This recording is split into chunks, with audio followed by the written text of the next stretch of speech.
അനാശാസ്യങ്ങൾക്കും അടിമപ്പെടുമോ എന്ന് ഭയപ്പെടുന്ന ഒരു കാലഘട്ടത്തിൽ ഏതൊരു മീഡിയ ഉപയോഗിച്ചുകൊണ്ടാണോ നമ്മുടെ യുവാക്കൾ വഴികേടിലേക്ക് പോകുന്നത്, അതേ പ്ലാറ്റ്ഫോം ഉപയോഗിച്ചുകൊണ്ട്, അതേ സോഷ്യൽ മീഡിയ ഉപയോഗിച്ചുകൊണ്ട്, അതേ മൊബൈൽ ഉപയോഗിച്ചുകൊണ്ട് എങ്ങനെ അള്ളാഹുവിന്റെ മാർഗത്തിലേക്ക് ജനങ്ങളെ അടുപ്പിക്കാം, എങ്ങനെ അള്ളാഹുവിന്റെ ഹബീബായ റസൂലുള്ളാഹി സ്വല്ലല്ലാഹു അലൈഹി വസല്ലമ തങ്ങളെ ജനഹൃദയങ്ങളിലേക്ക്, യുവാക്കളുടെ ഹൃദയങ്ങളിലേക്ക്, കുട്ടികളുടെ ഹൃദയങ്ങളിലേക്ക്, സഹോദരിമാരുടെ ഹൃദയങ്ങളിലേക്ക് എങ്ങനെ ഹബീബായ റസൂലുള്ളാഹി സ്വല്ലല്ലാഹു അലൈഹി വസല്ലമ തങ്ങളെ അടിച്ചു കയറ്റി കൊടുക്കാം എന്നാണ് ബഹുമാനപ്പെട്ട ഉവൈസ് ജൗഹരി നമ്മളെ പഠിപ്പിക്കുന്നത്. നിങ്ങൾ ആലോചിച്ചു നോക്കൂ, എത്ര സലാത്തുകളാണ്.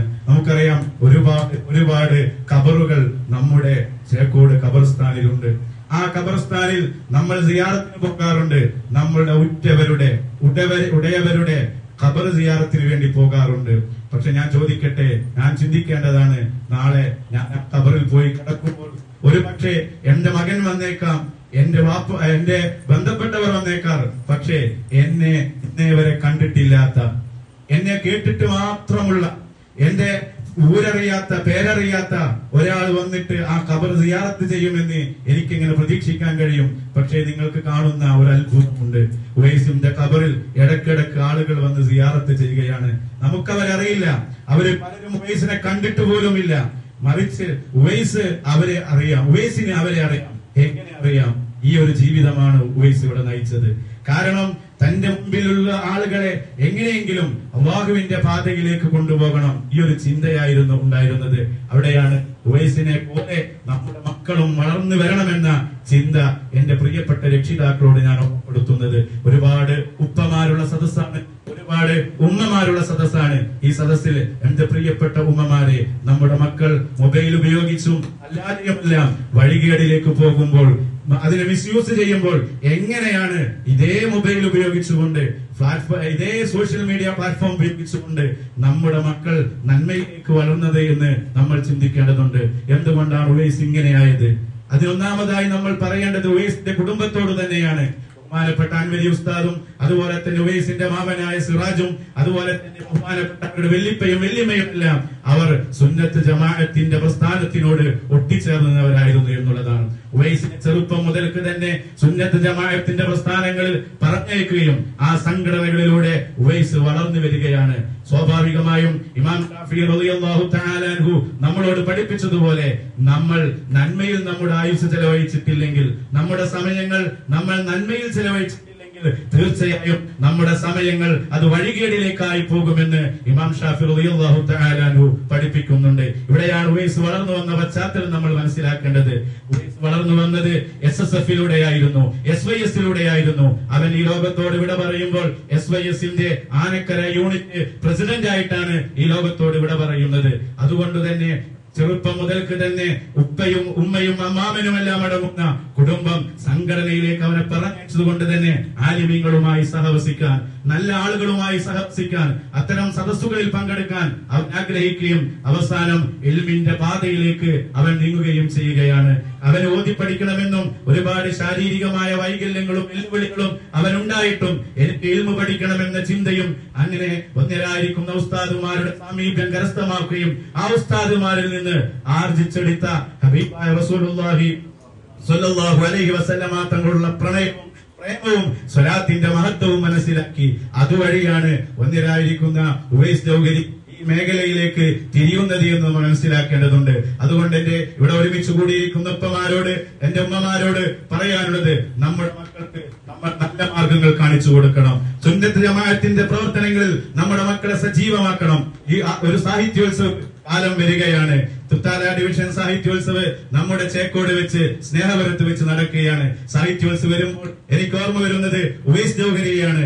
ഈ അൻവരി ഉസ്താദിനറിയാം, ഈ വീട്ടിൽ വെച്ചുകൊണ്ട് എത്രയോ സാഹിത്യോത്സവങ്ങൾ നടത്തിയിട്ടുണ്ട്, കുട്ടികളെ വിളിച്ചെത്തിയിട്ടുണ്ട്, കുട്ടികളെ കൊണ്ട് പാട്ട് പാടിപ്പിച്ചും പ്രസംഗിപ്പിച്ചും ആ കുട്ടികൾക്ക് ട്രോഫികൾ സമ്മാനമായി നൽകിയിട്ടുണ്ട്. അങ്ങനെ ഇവിടെയുള്ള കുട്ടികളെ, ഈ പ്രദേശത്തുള്ള കുട്ടികളെ സുന്നത്ത് ജമാഅത്തിൽ SSF-ലും SYS-ലും എല്ലാം പ്രവർത്തിപ്പിക്കുന്നതിന് വേണ്ടി ആ ബഹുമാനപ്പെട്ട ഉവൈസ് ജൗഹരി പ്രവർത്തിച്ചിട്ടുണ്ട്. അതിൽ ഏറ്റവും കൂടുതൽ സാഹിത്യോത്സവ് ആ ഉവൈസ് ജൗഹരി ഉപയോഗപ്പെടുത്തിയിരുന്നു എന്ന് ഞാൻ ഓർമ്മിക്കുകയാണ്. കുമ്പിടിയിലും അതുപോലെയുള്ള പ്രദേശങ്ങളിലൊക്കെ സാഹിത്യോത്സവം നടക്കുമ്പോൾ ഈ പ്രദേശത്ത് നിന്ന് കുട്ടികളുമായി വരികയും ആ കുട്ടികളെ കൊണ്ട് പാട്ട് പാടിപ്പിച്ചും പ്രസംഗിപ്പിച്ചുമെല്ലാം നമ്മുടെ സംഘടനയിലേക്ക് ആ കുട്ടികളെ ആകർഷിക്കുകയും ചെയ്ത് നമുക്കെല്ലാം പാഠമാണ്. അതുകൊണ്ട് ഇപ്പോൾ ഒരു സാഹിത്യോത്സവ കാലം വരുമ്പോൾ എന്റെ പ്രിയപ്പെട്ട രക്ഷിതാക്കളോട് ഉറപ്പെടുത്താനുള്ളത് നമ്മുടെ പ്രദേശത്ത് വെച്ച് നടക്കുകയാണ്. നമ്മുടെ മക്കളെ അതിലേക്ക് പറഞ്ഞയക്കുക. തീർച്ചയായും അവിടെ ഹബീബായ റസൂലുള്ളാഹി സ്വല്ലല്ലാഹു അലൈഹി വസല്ലമ തങ്ങളെ പറ്റിയാണ് പറയുന്നത്. ഹബീബായ റസൂലുള്ളാഹി സ്വല്ലല്ലാഹു അലൈഹി വസല്ലമ തങ്ങളെ പറ്റിയാണ് പാടുന്നത്. ഹബീബായ റസൂലുള്ളാഹി സ്വല്ലല്ലാഹു അലൈഹി വസല്ലമ തങ്ങൾ പഠിപ്പിച്ച മഹിതമായിരിക്കുന്ന സന്ദേശമാണ്, ആദർശമാണ് അവിടെ പറയുന്നതും പാടുന്നതും മനസ്സിലാക്കേണ്ടതുണ്ട്. അതുകൊണ്ട് ആ ഉവൈസ് ജൗഹരി ഇവിടെ ജീവിച്ചുപോയ അതേ പാന്താവിലൂടെ അതേ പാതയിലൂടെ നമുക്ക് മുന്നോട്ട് പോകേണ്ടതുണ്ട്. അങ്ങനെ പോയി കഴിഞ്ഞാൽ മരണത്തിന് ശേഷവും ഞാൻ നേരത്തെ പറഞ്ഞതുപോലെ മരിച്ചാലും ജീവിക്കുന്നവർ, അല്ലെങ്കിൽ മരിച്ചാലും ഓർമ്മകൾ അവശേഷിക്കുന്നവർ ഒരുപാട് ആളുകൾ ഉവൈസ് ജൗഹരി ഖബറിൽ കിടക്കുകയാണെങ്കിലും ഇന്നും ഒരുപാട് ആളുകളെ സലാത്ത് ചൊല്ലിച്ചുകൊണ്ടിരിക്കുകയാണ്. ഒരു ആശിക്കല്ല, ഒരു മാഷൂക്കല്ല, അങ്ങനെ എത്രയോ ആളുകൾ ലോകത്തിന്റെ വിവിധ ഭാഗങ്ങളിൽ ഉവൈസ് ജൗഹരിയുടെ പ്രചോദനം ഉൾക്കൊണ്ടുകൊണ്ട് ഇന്നും സലാത്ത് ചൊല്ലിക്കൊണ്ടിരിക്കുന്നു. നിങ്ങൾ ആലോചിച്ചു നോക്കൂ, ആ ഉവൈസ് ജൗഹരി കടക്കുമ്പോൾ ഓരോ സെക്കൻഡിലും ആ ഉവൈസ് ജൗഹരിയുടെ ഖബറിന്റെ അകത്തളങ്ങളിലേക്ക് വന്നുകൊണ്ടിരിക്കുന്നത് ഹബീബായ റസൂലുള്ളാഹി സ്വല്ലല്ലാഹു അലൈഹി വസല്ലമ തങ്ങളുടെ പേരിൽ താൻ ചൊല്ലിപ്പിച്ച സ്വലാത്തിന്റെ ഗുണങ്ങളാണ്, അതിന്റെ മഹത്വങ്ങളാണ്, അതിന്റെ പ്രതിഫലമാണ് ആ ഖബറിലേക്ക് വരുന്നത്. നമുക്കറിയാം, ഖബറിൽ വെച്ച് കഴിഞ്ഞാൽ ആദ്യമായി അല്ലാഹു സുബ്ഹാനഹു വ തആല നമ്മുടെ ഈമാൻ പരിശോധിക്കും. ആ ചോദ്യത്തിന്റെ അവസാനത്തിൽ ഹബീബായ റസൂലുള്ളാഹി സ്വല്ലല്ലാഹു അലൈഹി വസല്ലമ തങ്ങളെ നമ്മുടെ ഖബറിലേക്ക് കൊണ്ടുവരും. അങ്ങനെ നാം കിടക്കുന്ന ഖബറിലേക്ക് കൊണ്ടുവരുമെന്നാണ് ഹബീബ് റസൂലുള്ളാഹി സ്വല്ലല്ലാഹു അലൈഹി വസല്ലമ തങ്ങൾ പഠിപ്പിക്കുന്നത്. അങ്ങനെയാണെങ്കിൽ ഉവൈസ് ജൗഹരിയുടെ ഖബറിലേക്ക് ഹബീബായ റസൂലുള്ളാഹി സ്വല്ലല്ലാഹു അലൈഹി വസല്ലമ തങ്ങൾ വന്നപ്പോൾ എങ്ങനെയായിരിക്കും ഉവൈസിനെ റസൂലുള്ളാഹി സ്വല്ലല്ലാഹു അലൈഹി വസല്ലമ തങ്ങൾ വരവേറ്റിരിക്കുക? നമുക്കറിയില്ലേ, ജുനൈദുൽ ബഗ്ദാദി റളിയല്ലാഹു ബഹുമാനപ്പെട്ട ബഗ്ദാദി റളിയല്ലാഹു തആല അൻഹു നബി സ്വല്ലല്ലാഹു അലൈഹി വസല്ലമ തങ്ങളുടെ പേരിൽ ഒരുപാട് സ്വലാത്ത് ചൊല്ലി അവസാനം മദീന സിയാറത്ത് ചെയ്യണമെന്ന് ആഗ്രഹിച്ചപ്പോൾ ഹബീബായ റസൂലുള്ളാഹി സ്വല്ലല്ലാഹു അലൈഹി വസല്ലമ തങ്ങൾ മദീനയിലെ ഗവർണർക്ക് സ്വപ്നം കാണിച്ചു കൊടുക്കുകയാണ്. അതാ റഷീദുൽ ബഗ്ദാദി എന്നെ കാണാൻ വേണ്ടി വരുന്നുണ്ട്, എന്റെ പേരിൽ ഒരുപാട് സ്വലാത്തുകൾ ചൊല്ലിയതാണ്. ആ റഷീദുൽ ബഗ്ദാദി ഇങ്ങോട്ട് കടന്നു വരുമ്പോൾ എനിക്ക് ആ റഷീദുൽ ബഗ്ദാദിയെ ഖബറിൽ നിന്ന് എഴുന്നേറ്റുകൊണ്ട് സ്വീകരിക്കേണ്ടി വരും. അതുകൊണ്ട് റഷീദുൽ ബഗ്ദാദിക്ക് ഇങ്ങോട്ട് കടക്കാനുള്ള പെർമിഷൻ കൊടുക്കരുത് എന്ന് ഭരണാധികാരിക്ക് സ്വപ്നം കാണിച്ചു കൊടുക്കുകയാണ്. കാരണം അത്രമേൽ എന്നെ പ്രണയിച്ചിട്ടുണ്ട്, അത്രമേൽ എന്റെ മേൽ സ്വലാത്ത് ചൊല്ലിയിട്ടുണ്ട്. എന്നാൽ ഉവൈസ് ജൗഹരിയുടെ ഖബറിലേക്ക് ഹബീബായ റസൂലുള്ളാഹി സ്വല്ലല്ലാഹു അലൈഹി വസല്ലമ തങ്ങൾ ആ വന്ന സന്ദർഭത്തിൽ എങ്ങനെയായിരിക്കും ഉവൈസ് ജൗഹരിയെ ഹബീബായ റസൂലുള്ളാഹി സ്വല്ലല്ലാഹു അലൈഹി വസല്ലമ തങ്ങൾ വരവേറ്റിട്ടുണ്ടാവുക?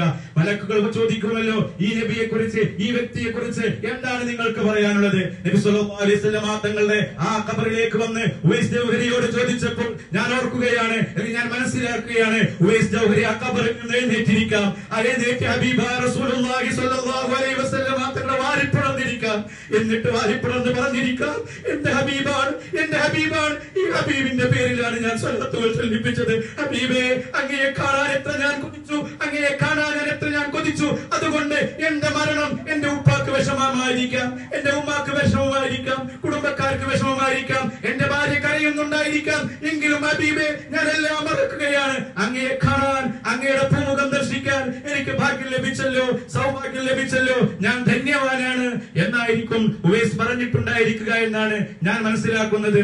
അല്ലാഹു സുബ്ഹാനഹു വ തആല അത്തരത്തിലുള്ള ഒരു നല്ല മരണം നമുക്കും നൽകി അനുഗ്രഹിക്കട്ടെ. അസ്സലാമു അലൈക്കും.